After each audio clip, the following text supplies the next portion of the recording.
Hello students, कैसे हो आप सब। आप सभी का एक बार फिर से स्वागत है ग्रेविटी क्लासेस के यूट्यूब चैनल पे। आज हम स्टैंडर्ड 7 एसएस में ज्योग्राफी का चैप्टर नंबर 4 पढ़ने वाले हैं, जिसका नाम है एयर। एयर ये वर्ड से तो हम बहुत ही ज्यादा फेमिलियर हैं। एयर को हम ब्रीथ करते हैं, हमारे सराउंडिंग में सभी जगह एयर ही एयर है, ठीक है। बट ये एयर जो है, इसके कंपोनेंट्स क्या है, किस चीज से बनी हुई होती है ये, ठीक है। ये सारी जानकारी आज हम लेंगे।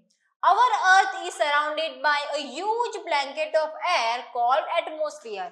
तो हमारी जो अर्थ है उसके आसपास ब्लैंकेट की तरह क्या है, एटमोस्फियर। एटमोस्फियर क्या है, हमारी अर्थ का ब्लैंकेट है। All living beings on this earth depend on the atmosphere for their survival। तो जो भी लिविंग ऑर्गेनिज्म है हमारी अर्थ पे, वो सभी के सभी को उनके सर्वाइवल के लिए एयर पे डिपेंड रहना पड़ता है।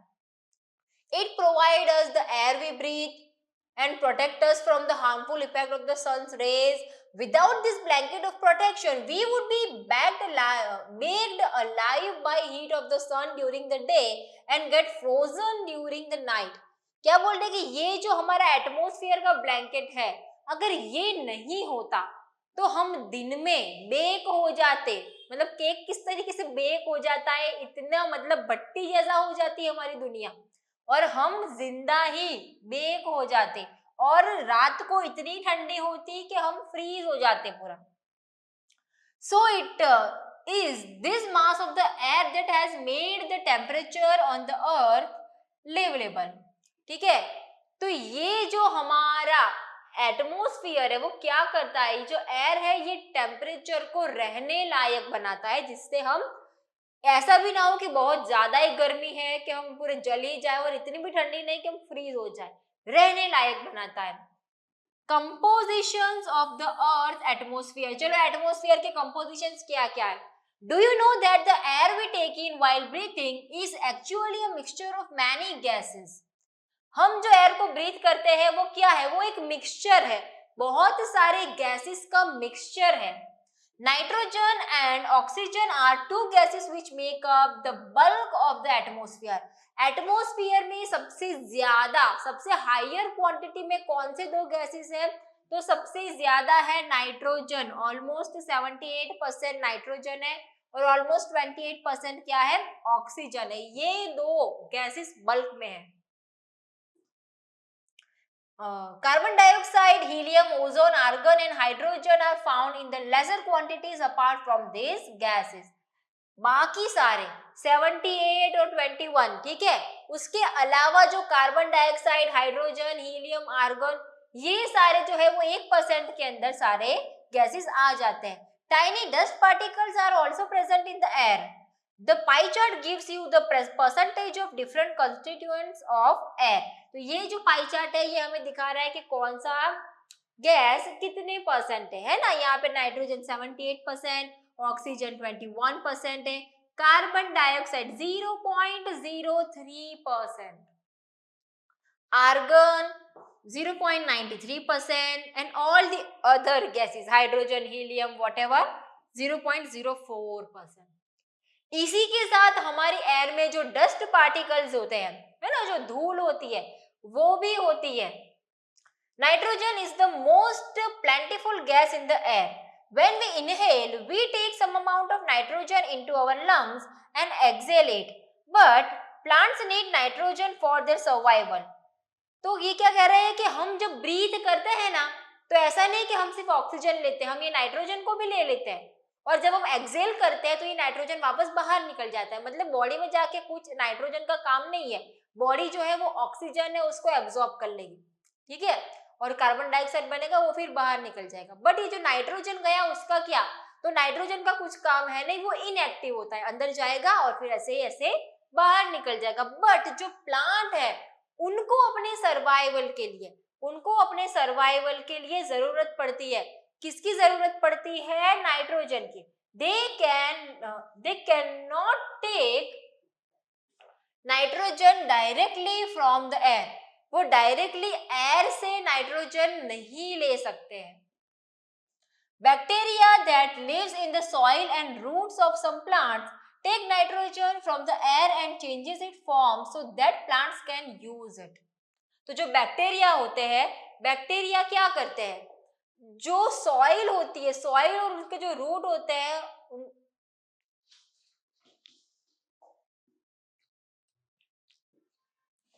बैक्टीरिया है, बैक्टीरिया क्या करेंगे, bacteria soil and roots of some plants में से क्या करेंगे, वो रहते हैं बैक्टीरिया। ठीक है, कौन से बैक्टीरिया, आपको शायद पढ़ने में आया होगा, एक टाइप के बैक्टीरिया राइजोबियम, है ना, वो क्या करते हैं, रूट्स के साथ में रहते हैं। Take nitrogen from the air and change its form so the plants can use it. और वो एयर के अंदर से नाइट्रोजन ले लेते हैं और वो नाइट्रोजन का क्या करेंगे, वो नाइट्रोजन को उस फॉर्म में बनाएंगे जिस फॉर्म में प्लांट उसको यूटिलाइज कर सके, यूज कर सके। Oxygen is the second most plentiful gas in the air. Second number पे है oxygen. Humans and animals take oxygen from the air as they breathe. Humans, animal breathe करने में क्या यूज करते हैं, oxygen. Green plants produce oxygen during photosynthesis. In this way oxygen content in the air remains constant.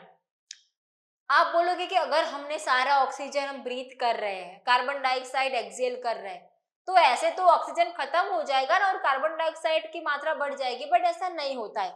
क्यों नहीं होता है, क्योंकि जो ग्रीन प्लांट्स हैं वो क्या करते हैं, वो फोटोसिंथेसिस का प्रोसेस करते हैं। फोटोसिंथेसिस मतलब कि वो अपना फूड जो है वो खुद प्रिपेयर करते हैं।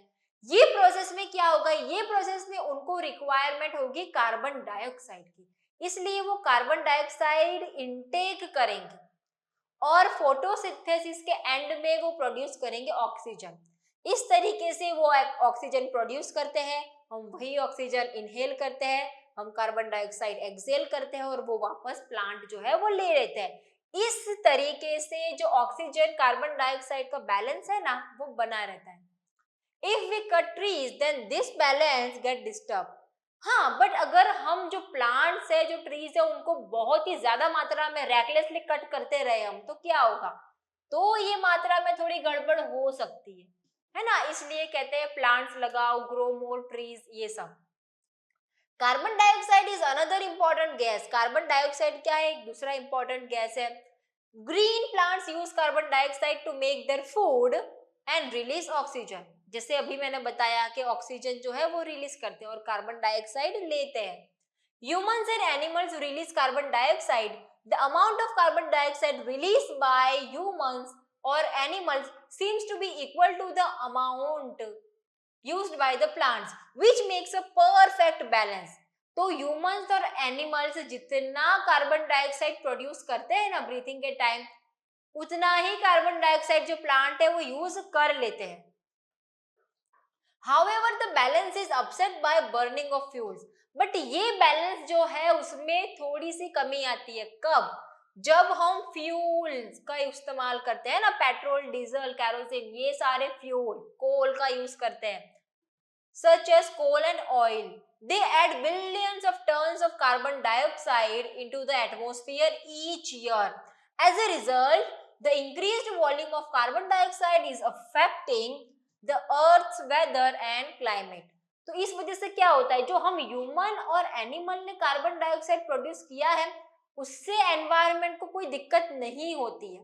वो तो जो प्लांट्स है कार्बन डाइऑक्साइड सारा इंटेक कर लेंगे, बट जो हम extra carbon dioxide, tons of carbon dioxide produce कर रहे हैं ये ऑयल्स और कोल को यूज कर करके, ठीक है, ये सारी चीजें हमारे व्हीकल में यूज होती है, फैक्ट्रीज में यूज होती है, और पिछले कुछ 50-100 सालों में तो इसका यूज बहुत ही बढ़ गया है। तो इसकी वजह से क्या होता है, कार्बन डाइऑक्साइड बढ़ जाता है, उसका वॉल्यूम बढ़ जाता है और हमारा जो वेदर है, हमारा क्लाइमेट जो है उसको इफेक्ट करता है।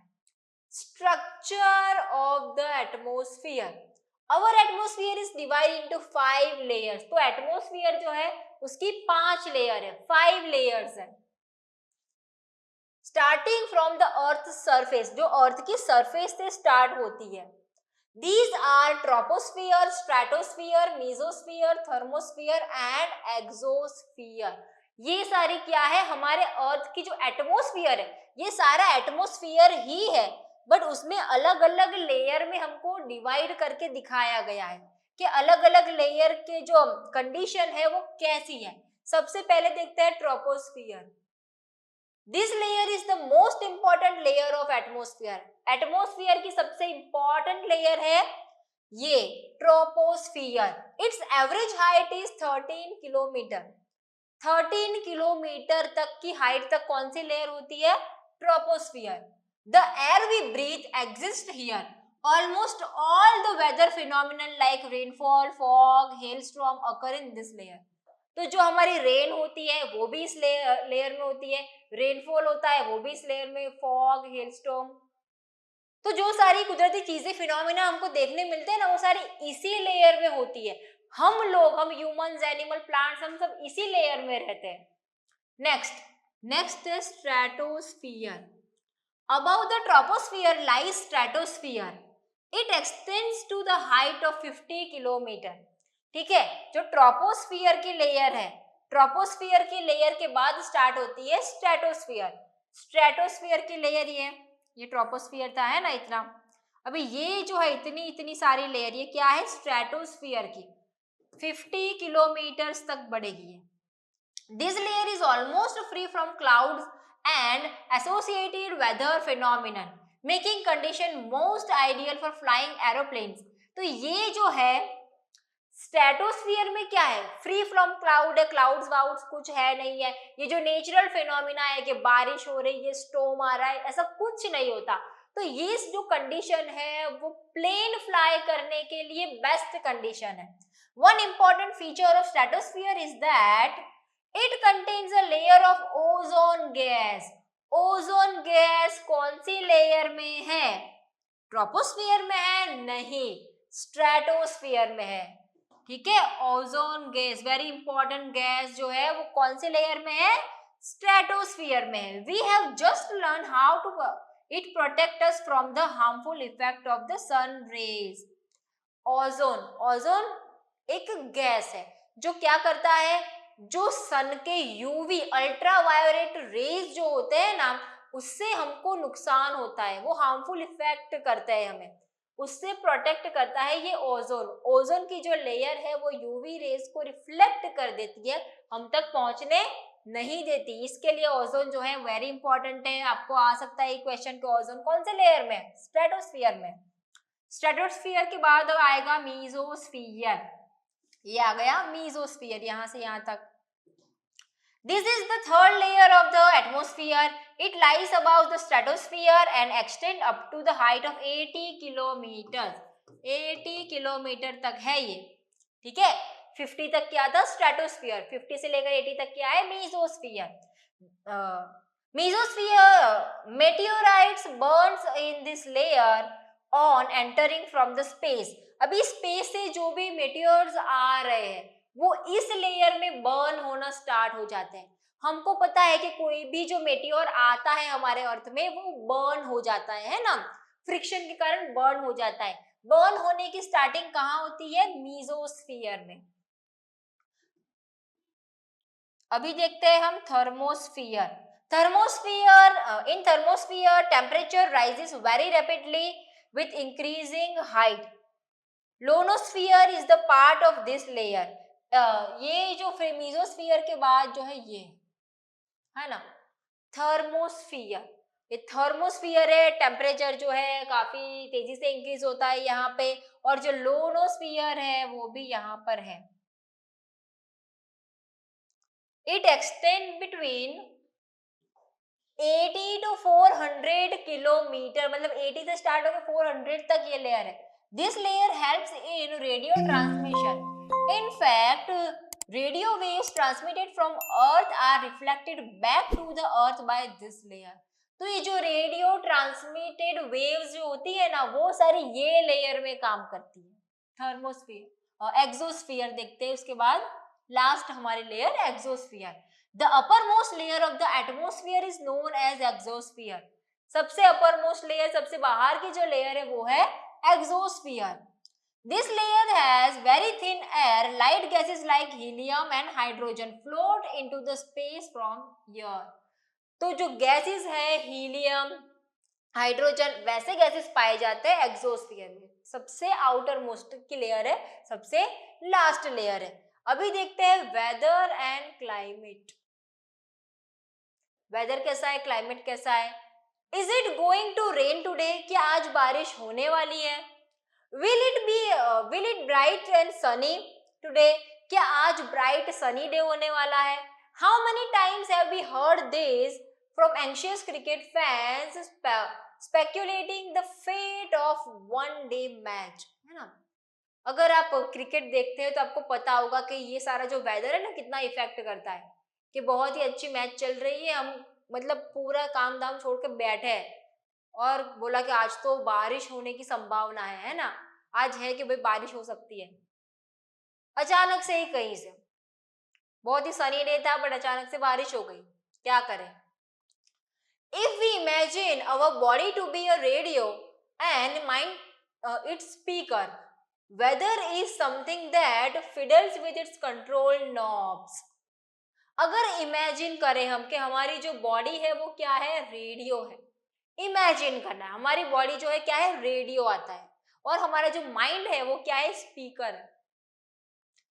weather is something that fiddles with its control knob, जो कंट्रोल नॉब होते हैं ना, जो बटन आते हैं, वो है weather. Weather is this hour to hour day to day condition of atmosphere. Weather क्या है, weather is this hour to hour day to day condition of the atmosphere. Day to day condition है, आज बहुत धूप है, हो सकता है कि कल क्लाउडी हो, परसों ठंडी भी होने वाली हो, है ना, कि परसों टेम्परेचर थोड़ा 2-4 डिग्री कम हो जाएगा। ये सारी चीजें डे टू डे की होती है, उसको वेदर कहते हैं। अ हॉट और ह्यूमिड वेदर में make one irritable. A pleasant breezy weather may make one cheerful and even plan for an outing. Weather can change dramatically from day to day. However, the average weather condition of a place for a longer period of time represent the climate of the place. अभी weather क्या है कि अगर weather बहुत अच्छा है, बहुत chilli सा वेदर है, ठंडी ठंडी हवाएं चल रही है, ब्रीज आ रही है, तो हमारा भी मन करता है कि हम आउटिंग पे चलें। कभी कभी वेदर ऐसा होता है कि बहुत गर्म हो जाता है, तो हम क्या करते हैं कि अरे नहीं भाई आज तो बाहर नहीं निकल सकते, तो डे टू डे लाइफ को भी इफेक्ट करता है। ठीक है, देन अभी ये तो वेदर की बात हो गई, वेदर तो डे टू डे लाइफ में है ही, बट ये क्लाइमेट क्या है, climate longer period of time है, मतलब कि बहुत सालों तक के वेदर को मिला के हम जोड़े तो बनता है क्लाइमेट, कि ये जो है ये रीजन है, यहाँ का वेदर तो बहुत ही हॉट है, तो यहाँ का क्लाइमेट हॉट है। कहीं का क्लाइमेट बहुत ही कोल्ड है तो वो बहुत कोल्ड होगा, कहीं पे मानसून वाला क्लाइमेट है तो मानसून ही का क्लाइमेट है, ऐसे। Now do you understand why we have daily weather forecast. तो अभी आपको पता चला होगा कि क्यों डेली हम वेदर रिपोर्ट सुनते हैं ना, फोरकास्ट सुनते हैं। Temperature, what is temperature? The temperature you feel every day is the temperature of the atmosphere। हम जो टेम्परेचर फील करते हैं, जो न्यूज में आता है, वो टेम्परेचर क्या होता है, वो एटमोस्फियर का टेम्परेचर होता है। The degree of hotness and coldness of the air is known as temperature. मतलब एयर जो है कितनी कोल्ड है या कितनी हॉट है, उसको क्या कहेंगे, एयर का टेम्परेचर कहेंगे। कुछ टेक्निकल एरर की वजह से ये वीडियो दोबारा से स्टार्ट करना पड़ता है, तो कल हमने जहाँ पे स्टॉप किया था वहीं से शुरू करेंगे। टेम्परेचर पढ़ रहे थे हम। The temperature you feel every day is the temperature of the atmosphere. हमको पता है कि एवरी डे जो हम टेम्परेचर फील करते हैं वो एटमोस्फियर का जो टेम्परेचर है वो है। The degree of hotness and coldness of the air is known as temperature. जितना डिग्री कोल्ड है, जितना डिग्री हॉट होगा, वो क्या होगा, टेम्परेचर होगा एटमोस्फियर का। The temperature of the atmosphere changes not only between day and night but also from season to season. Summers are hotter than winters. तो temperature day to day change होता है। हमको पता है कि दिन में ज्यादा होता है, रात को थोड़ा कम हो जाता है, ठंडा हो जाता है, ऐसा नहीं है। सीजन के हिसाब से भी चेंज होता है, जैसे कि समर जो है हॉटर होता है विंटर से। An important factor that influences the distribution of temperature is insolation. Insolation is the incoming solar energy intercepted by earth. Insolation क्या है, मतलब जो सन के रेज आते हैं ना, हमको पता है कि समर में एकदम सीधे पड़ते हैं, तो वो जो सूरज की धूप आएगी है ना, रेज होंगे, वो हम अर्थ क्या करेगी, उसको कैप्चर कर लेगी और फिर जो अर्थ है वो पूरी हॉट होगी, गर्म होगी। The amount of insolation decreases from equator towards the pole. तो इक्वेटर जो है हमारा, इक्वेटर एकदम सेंटर में है अर्थ के, तो वहां पे जो रेज है एकदम सीधे पड़ते हैं, तो वहां पर ज्यादा गर्मी होती है। जैसे जैसे हम पोल की तरफ बढ़ेंगे, नॉर्दर्न पोल की तरफ या साउदर्न पोल की तरफ बढ़ेंगे, टेम्परेचर जो है वो डिक्रीज होता जाएगा। Therefore the temperature decreases in the same manner. Now do you understand why poles are covered with snow? तो अभी आपको पता चला कि क्यों पोल्स जो है, नॉर्थ पोल या साउथ पोल, वहां पे हमेशा बर्फ होता है। क्यों? क्योंकि वहां का इंसोलेशन बहुत ही कम है ना। इंसोलेशन की वजह से वहां पे जो टेम्परेचर होता है वो बहुत ही कम होता है, माइनस में ही रहता है। इस वजह से वहां पे पूरा साल, एंटायर ईयर जो है स्नो से कवर रहता है। If the Earth's temperature rises too high, it would become too warm for some crops to grow. Temperature in the cities is much higher than that of village. The concrete and metals in buildings and the asphalt of the roads get heated during the day. This heat is released during the night. अभी गर्मी की वजह से हमको पता है कि बहुत सारी चीजें ना मेल्ट होती है, जैसे कि हमारा जो रोड होता है, रोड के ऊपर जो टार लगा हुआ होता है, इसको क्या कहते हैं? एस्फाल्ट। एस्फाल्ट, ये जो एस्फाल्ट है वो भी पिघलने लगता है ना। समर में आपने नोटिस किया होगा कि रोड के ऊपर ना ऐसे पिघलने लगती है, रोड के ऊपर की टार। जो मेटल्स होते हैं, कंक्रीट होती है, वो सब भी क्या होती है, एकदम गरम गरम हो जाती है ड्यूरिंग डे। और नाइट में क्या होता है, नाइट में जो हीट है वो सारी रिलीज कर देते हैं। Also, the crowded high-rise buildings of the cities trap the warm air and thus rise the temperature of cities. ये जो कंक्रीट की बिल्डिंग्स होती है, रोड्स होती है, इस वजह से सिटी एरिया में टेम्परेचर ज्यादा होता है। क्यों? क्योंकि जो सन रेज पड़ेगी, धूप होगी, गर्मी होगी, उनको ये लोग अब्सॉर्ब कर लेंगे, ठीक है। और पूरा दिन ये सारी जो गर्मी है वो अब्सॉर्ब हुई रहेगी, तो इसलिए वहां का टेम्परेचर बढ़ेगा।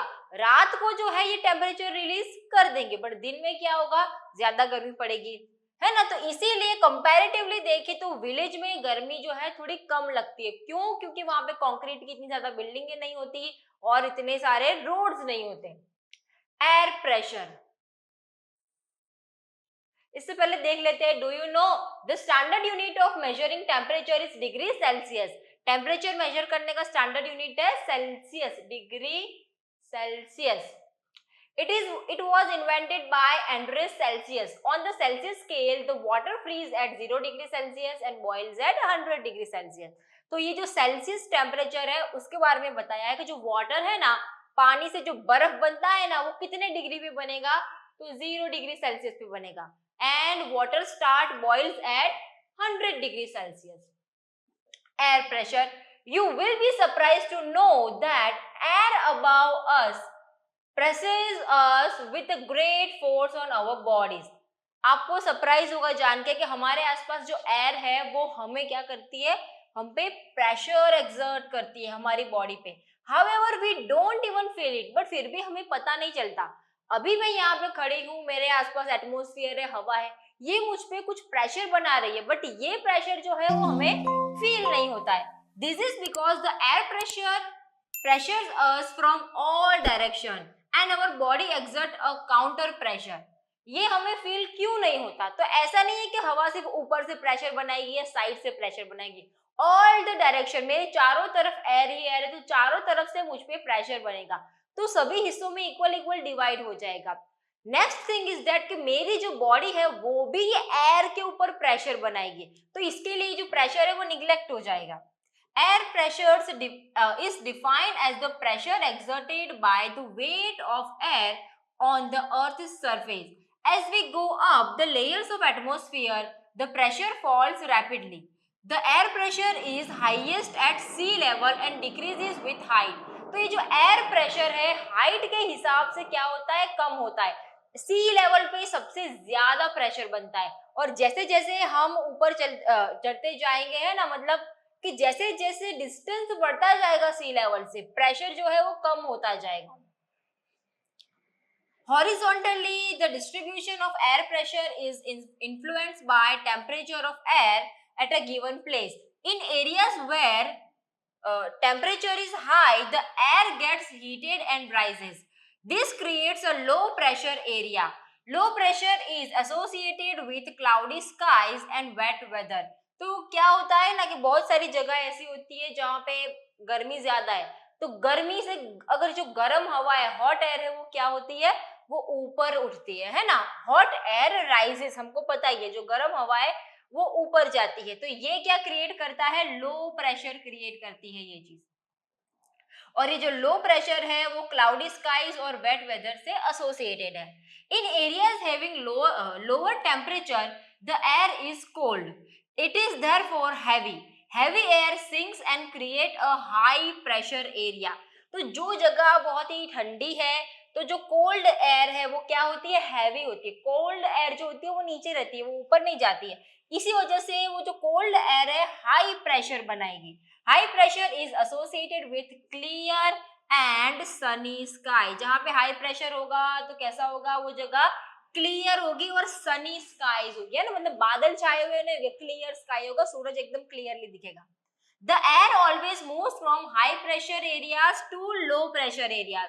एयर जो है हमेशा हाई से लो की तरफ मूव करेगी, है ना। हाई है उससे कहाँ जाएगी, लो की तरफ जाएगी, हाई से लो की तरफ जाएगी। जहाँ पे प्रेशर ज्यादा होगा, हाई प्रेशर होगा, उससे कम प्रेशर की तरफ एयर जो है वो मूव करती है। Do you know on the moon there is no air and hence no air pressure. आपको पता है कि मून पे तो एयर है ही नहीं, तो इस वजह से वहां पे प्रेशर भी नहीं है। Astronauts have to wear special protective space suit filled with air when they go to the moon. तो जो एस्ट्रोनॉट मून पे जाते हैं वो क्या करते हैं, तो वो एकदम स्पेशल सूट होते हैं पहनने के लिए, वो पहनते हैं। उसमें क्या होता है, उसमें एयर जो है वो फिल होती है पहले से। If they did not wear this space suit, the counter pressure exerted by the body of the astronaut would make the blood vessel burst. The astronaut would bleed. अगर वो ये स्पेस शूट नहीं पहनेंगे तो क्या होगा, तो उनकी बॉडी जो प्रेशर बना रही है ना, उसकी वजह से उनकी जो ब्लड वेसल है वो फट जाएगी, बर्स्ट हो जाएगी और वो ब्लीड करने लगेंगे। अब देखते हैं wind. The movement of air from high pressure area to low pressure area is called wind. Wind क्या है, मतलब हम तो कहते हैं ना कि जो बहती हवा होती है उसको हम विंड कहते हैं।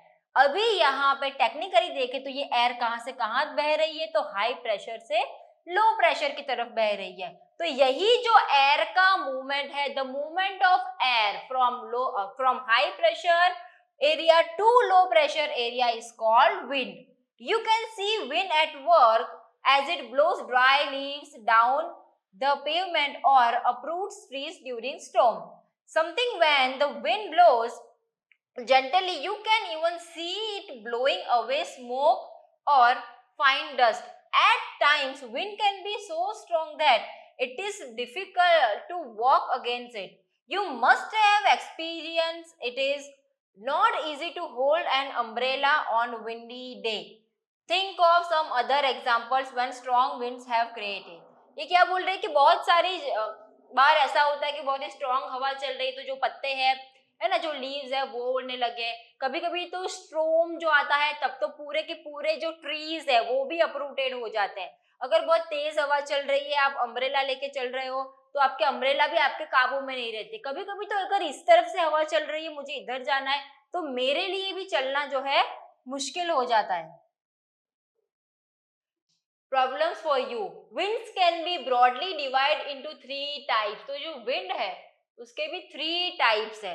कौन कौन से 3 टाइप्स है? सबसे पहला है permanent winds, permanent winds, second is seasonal winds and third is local winds.